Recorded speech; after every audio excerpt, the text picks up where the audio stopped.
والصلاة والسلام على سيد الأنبياء والمرسلين وعلى آلہ واصحابہ اجمعین اما بعد۔ آپ حضرات کے جذبہ کو دیکھتے ہوئے اور آپ کے جوش ایمانی،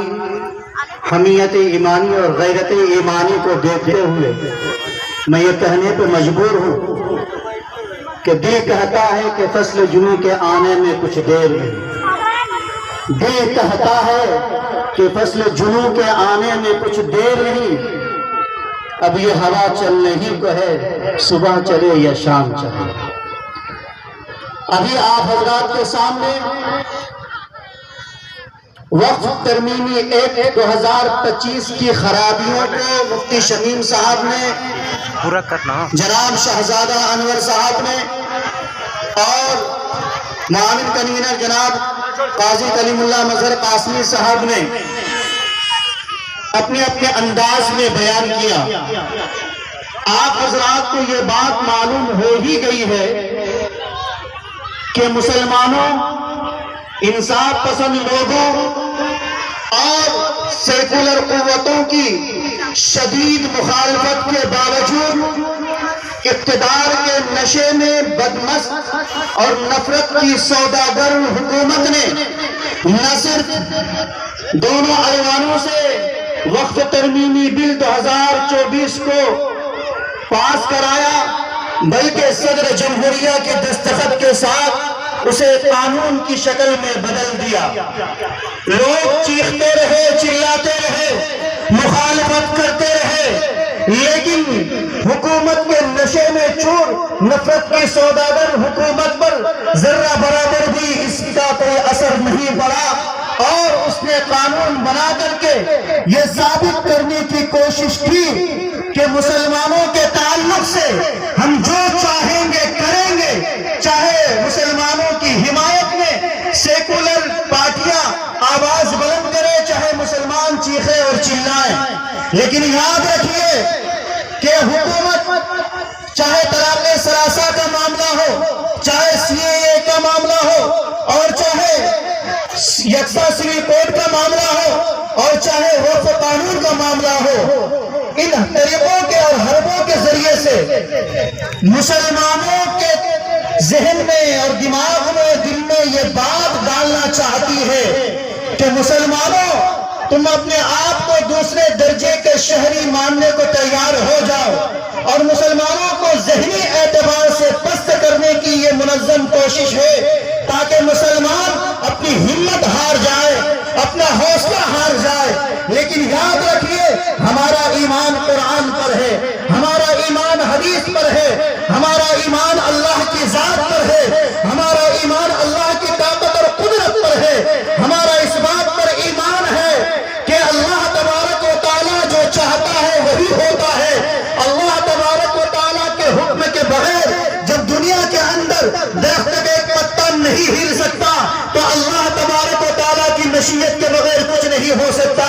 یہ جو کچھ بھی ہے ہم مسلمانوں کو بیدار کرنے کے لیے ہے، ہم مسلمانوں کو جگانے کے لیے ہے۔ ہم مسلمان قرآن پر ایمان رکھتے ہوئے اس بات کا عزم کریں کہ دنیا چاہے جتنا ہمیں دبانے کی کوشش کرے، حکومت چاہے ہمیں جس قدر دبانے کی کوشش کرے، حکومت چاہے ہم پر جتنا چاہے ظلم کر لے، لیکن ہم کبھی دبنے والے نہیں ہیں، ہم کبھی پست ہونے والے نہیں ہیں۔ یاد رکھیے، جو قوم پست ہو جاتی ہے، جو قوم ہمت ہار جاتی ہے، اس قوم کا وجود مٹ جاتا ہے۔ آج مسلمان زندہ ہے تو اپنے عزم و حوصلے کے ساتھ زندہ ہے، ورنہ دنیا کی تاریخ رہی ہے کہ کتنے فرعون آئے اور انہیں اسلام کے نام و نشان کو مٹانے کی اس نے کوشش کی، مسلمانوں کے نام و نشان کو مٹانے کی کوشش کی، مگر مسلمانوں کا رشتہ قرآن کے ساتھ جڑا ہوا ہے، اللہ کے نبی کے ساتھ جڑا ہوا ہے، اللہ کے ساتھ جڑا ہوا ہے۔ مسلمانوں نے کبھی بھی اپنے عزم و حوصلے کو ٹوٹنے نہیں دیا،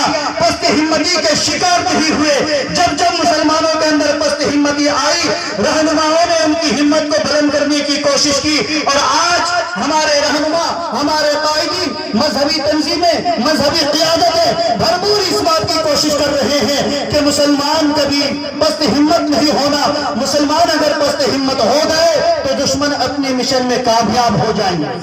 لیکن ہمیں کبھی بھی دشمنوں کو کامیاب نہیں ہونے دینا ہے۔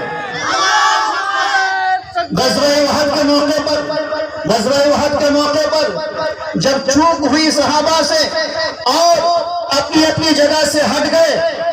تھوڑی دیر کے لیے عارضی طور پر ان کو شکست کا سامنا کرنا پڑا۔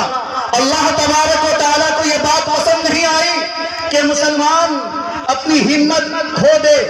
مسلمان پست ہمتی کے شکار ہو جائے، اللہ کو یہ بات پسند نہیں آئی۔ اسی لیے اللہ رب العزت نے اسی موقع پر آیت نازل کرتے ہوئے فرمایا وَلَا تَهِنُوا وَلَا تَحْزَنُوا وَأَنْتُمُ الْأَعْلَوْنَ إِن كُنتُم مُؤْمِنِينَ، کہ تم غمگین مت ہو، تم اپنی ہمت مت ہارو، اپنا حوصلہ مت ہارو، اگر تمہارا رشتہ ایمان کے ساتھ جڑا رہا تو کامیابی تمہارا قدم چومے گی۔ اللہ تبارک و تعالیٰ نے یہ آیت نازل کی، پھر مسلمانوں کے اندر ہمت پیدا ہوئی اور مسلمانوں نے پھر دکھا دیا کہ ان کی تعداد کم رہی، ہر موقع پر ان کی تعداد کم رہی، اسلحے بھی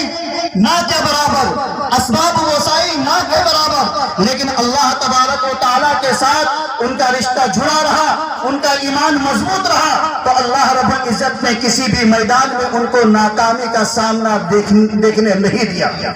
وہی اللہ اپنی طاقت و قدرت کے ساتھ آج بھی ہے۔ ہمیں چاہیے کہ ہم ہمت اپنی جمع رکھتے ہوئے، اپنے حوصلے کو بلند رکھتے ہوئے آل انڈیا مسلم پرسنل بورڈ کے آواز بن کر ہم آگے بڑھیں، اور آل انڈیا مسلم پرسنل بورڈ ایک متحدہ پلیٹ فارم ہے، اسی متحدہ پلیٹ فارم کے تحت آج جماعت شریعہ بہار، اڑیسہ، جھارکھنڈ، بنگال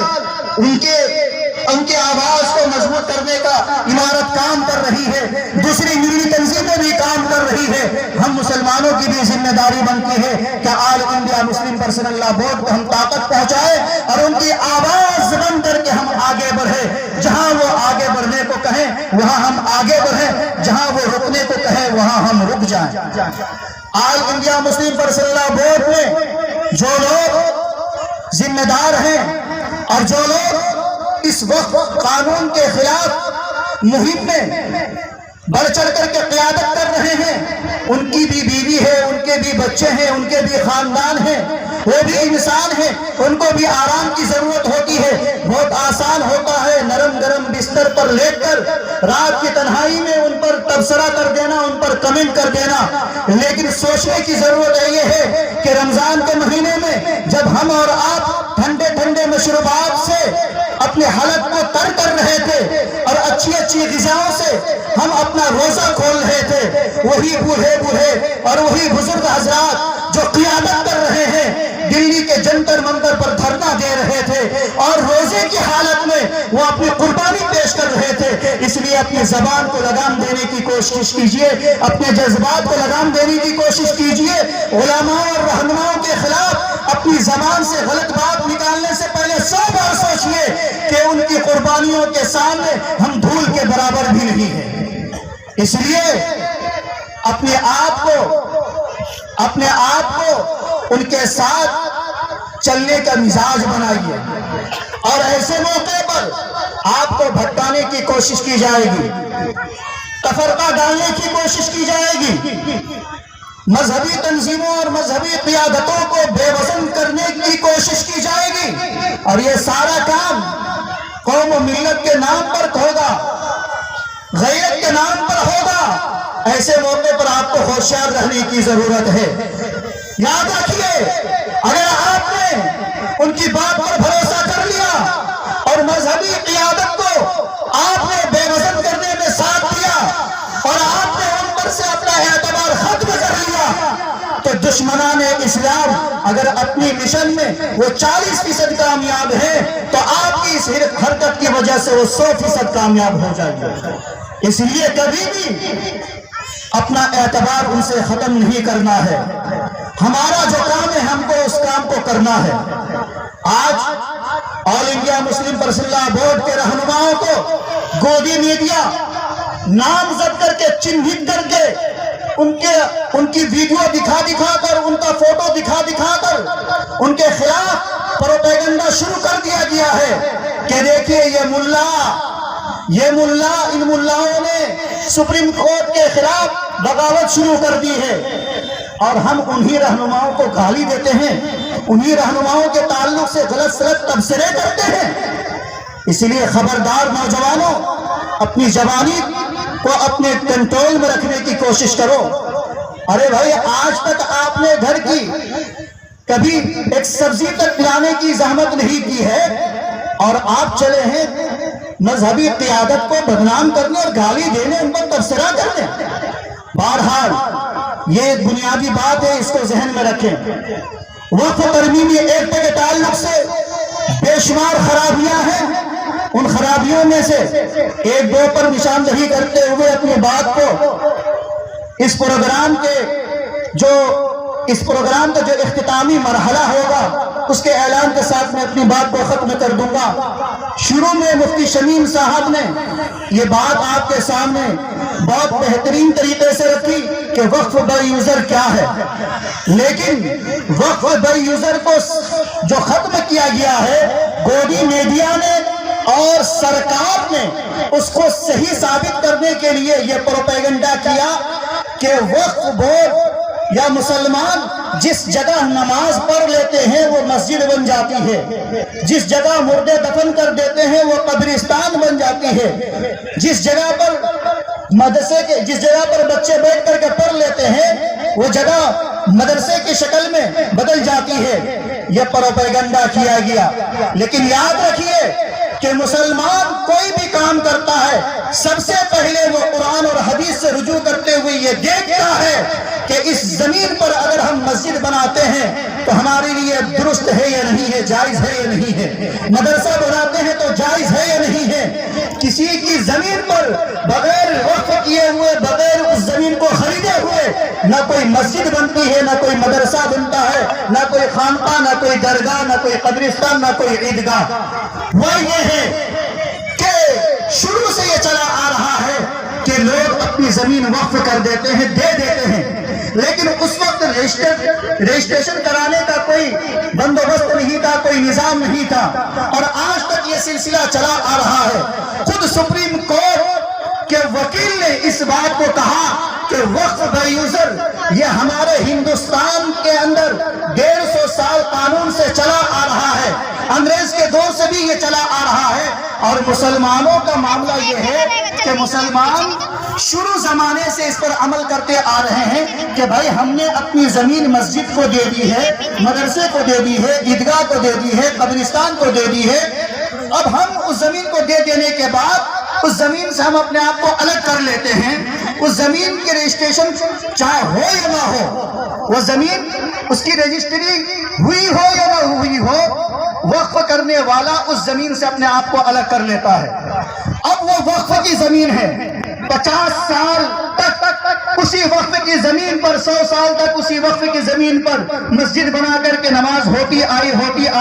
وقف کرنے والے نے کبھی بھی اس کی مخالفت نہیں کی کہ اس زمین پر مسجد کیوں بنی ہے، چونکہ وہ جانتا ہے کہ ہم نے یہ زمین وقف کی ہے مسجد کے لیے۔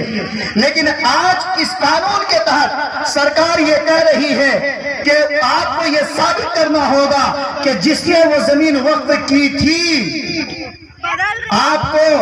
کاغذات کے ذریعے سے یہ ثابت کرنا ہوگا کہ ہاں اس نے یہ زمین مسجد کے لیے وقف کی تھی۔ جس زمانے میں زمین مسجد کے لیے وقف ہوئی تھی اس زمانے میں رجسٹری کرانے کا کوئی بندوبست نہیں تھا، کوئی انتظام نہیں تھا، اور اسی طریقے سے مندر کا بھی معاملہ، گرودوارہ کا بھی معاملہ ہے، چرچ کا بھی معاملہ ہے، لیکن گرودوارہ، مندر، چرچ کے اوپر کوئی سوال نہیں، مسجد، مدرسہ، عیدگاہ، قبرستان، درگاہ پر سوال ہے کہ آپ کاغذ سے ثابت کیجئے۔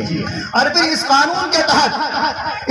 کے تحت یہ بھی ہوا ہے کہ جتنے لوگوں نے وقف کی جائیداد پر قبضہ کر رکھا ہے ناجائز طریقے سے، چاہے وہ مسلمان چاہے وہ غیر مسلم، ان تمام لوگوں کو ایک لمحے میں مالک بنا دیا جائے گا، ایک لمحے میں مالک بنا دیا جائے گا۔ اس لیے کہ 1995 میں جو وقف قانون بنا تھا اس کے دفعہ 107 میں باضابطہ یہ بات درج کی گئی ہے، لکھ دی گئی ہے کہ لیمیٹیشن ایکٹ سے وقف کی جائیداد کو الگ رکھا جائے گا۔ لیمیٹیشن ایکٹ کا مطلب یہ ہوتا ہے کہ اگر کوئی کسی کی زمین پر 12 سال یا اس کی زائد مدت سے قابض ہے، قبضہ کر رکھا ہے، تو اس کو اس زمین کا مالک مان لیا جاتا ہے، لیکن وقف کی جائیداد کو اس سے الگ رکھا گیا تھا۔ اس ایکٹ میں لیمیٹیشن ایکٹ کے ساتھ وقف کی جائیداد کو جوڑ دیا گیا۔ تو اب سیدھا اس کا مطلب یہ ہے کہ جتنے لوگ 12 سال 20 سال 25 سال 50 سال سے وقف کی جائیداد پر قبضہ کر رکھے ہیں، چاہے اس پر امبانی کا گھر ہو، اڈانی کا گھر ہو، کسی متولی صاحب کا مکان ہو، کسی متولی صاحب کی دکان ہو، کچھ بھی ہو، مسلمان نے قبضہ کر رکھا ہے یا غیر مسلم نے قبضہ کر رکھا ہے، اس قانون کے تحت اب وقف بورڈ اس سے وہ زمین نہیں لے سکتا، بلکہ اب اس قانون کے تحت وہ تمام کے تمام ناجائز طریقے پر قبضہ کرنے والے زمین کے مالک بن جائیں گے۔